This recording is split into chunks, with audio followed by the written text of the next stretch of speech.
We're going to have, throughout the trip, we're going to have some of our staff sharing from some of the places, something that's on their heart. And I've asked here in Joppa for Mike Weis, who is our head of our social media department at Zion's Hope, if he would take just a few moments and share something from his heart for each of us here. Okay, so just give him your attention if you would. So Michael, please share what's on your heart. Thank you. Good morning, everybody, once again. Good morning. So I know we're all tired. I know we're jet lagged.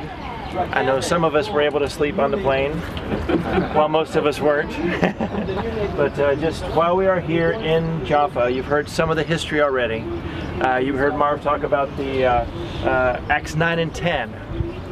And that's what I want to talk a little bit about this morning. And what we're going to discuss is developing a servant's heart. That's what this whole trip is about. Yes, we have touring. Yes, we're going to learn a lot, going to have a lot of fun, but we're here to serve.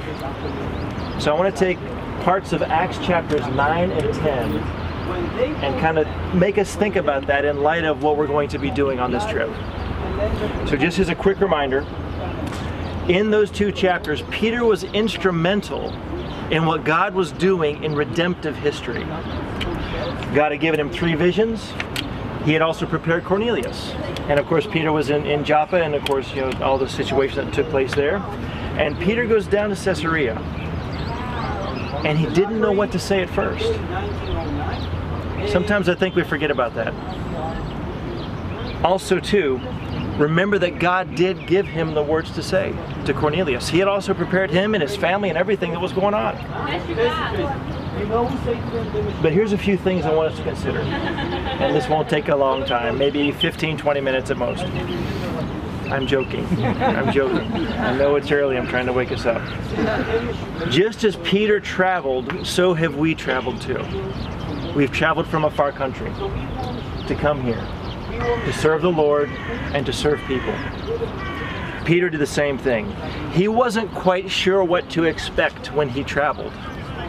And some of us are thinking, what am I doing here? What are we going to do? I know the general outline, but I'm not quite sure what's going on just yet.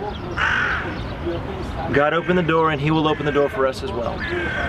And I want us to think about that and be prepared for that too.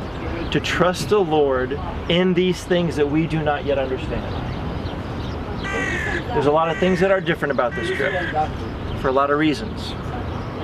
But the Lord has prepared everyone for that. Because if we have a heart to serve the Lord and other people, our hearts are going to show that, our attitudes are going to show that, our actions are going to show that. Not only here, by the way, but in America or back in Australia or wherever you end up being. We won't do everything perfectly. We're all still learning. So while we are here serving, give yourself some grace. So that's okay too. And God will honor that. One question I do have before we go on though, have you asked the Lord to prepare you to do the work that He has for you here? And not only here, but in your own life. So that's one thing I encourage you to do. Second, Peter interacted with people he wasn't used to interacting with. What nationality was Peter? Jewish! Yeah, he was Jewish. Who did he talk to? Gentiles. Jews and Gentiles didn't really talk very much in that time. So here was something completely new to Peter. He was going to talk to Gentiles. He was with Tanner, with Simon the Tanner. Then he comes out and talks to Cornelius. All this new stuff is happening in God's redemptive plan. And it took about 7 years or so before he actually talks to Cornelius after the events of the resurrection. And just as this is new for many of us here today, you're going to be talking to people, interacting with people that you may not be familiar with. Their customs are different. Their dress is going to be different. They look different than what you're used to. And you know what? That's okay. Don't let fear overcome your faith. And that's one thing that also will help us to develop a servant's heart. To trust the Lord and not be afraid to step out and try something new. Talk to someone who is different. Talk to somebody who you may not be familiar with. Now we're all going to be here. We'll all be here to help you, so don't worry about that. He submitted to the Lord and moved forward, just as we are here submitting to the Lord and moving forward with our life, with the ministry that God has called us to do while we're here. Because guess what? Every single one of us is going to have interactions with people that no one else will. And that is a cool thing. That's an awesome thing. To be here in Israel, to serve the Lord and to talk to that person or persons or group or hundreds of people, who knows, that God has for you to talk to. Let that amaze you. Not make you afraid, but say, wow, God has prepared them and He's prepared me for this. And I'm excited about it. I'm looking forward to it. Now, yes, there's things that are scheduled, but be ready, because things change. For those of you who haven't been on mission trips before, things change. You have your plans, but things change. And if anybody who's been on mission trips before, by the way, I know a few of you have. Am I right? Yes, yeah, they're in the heads are nodding. Yes, things change.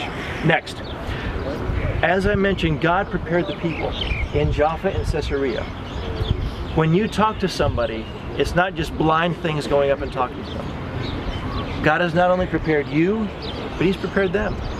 Doesn't mean they will listen. Doesn't mean they will agree. Doesn't mean they will say yes. But it does mean whatever is said, it's in their minds and it's in their heart.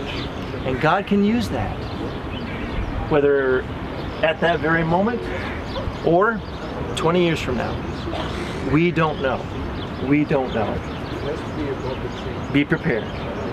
Fourth, God gave Peter the words to say. He didn't know what to say at first. And you may not know either. But He opened His mouth, God gave him the words. So trust the Lord to give you the words to say to the people that you're talking to. So be prepared for that too. And while you're here, by the way, drink in all you can. Learn from Lisa, learn from Dave, learn from Marv, learn from John, learn from everybody, and read what you're thinking about and where we are. Because this is where it happened.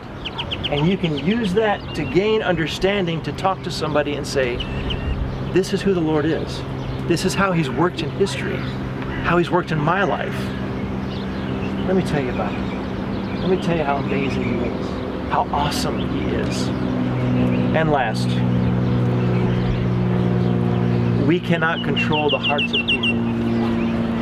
This is one of the hardest things in evangelism and ministry and discipleship. You can't change anyone. We have a hard enough time changing our own hearts. Of course, with the Lord's help. But what someone's responsibility is their responsibility. Don't make it yours. As much as we may want to beat them in the head or say, why don't you believe? It doesn't work. And the more you try, the more frustrated you'll get. So trust the Lord with the outcome of the conversation of that situation. God may do something amazing. You may never know. But trust Him for the outcome. So as we finish up here, have we asked the Lord to prepare us to serve Him? To give us the words, to prepare our heart, to prepare the hearts of the people we will talk to, and to learn as much as we can so that we can be better vessels for His glory while we are here. And not just here, everywhere we go. Because everywhere we go, we are a missionary. Where we live, where we go to school, where we work. Not just when we leave someplace and go somewhere else. It's where we are. And it's who we are as Christians.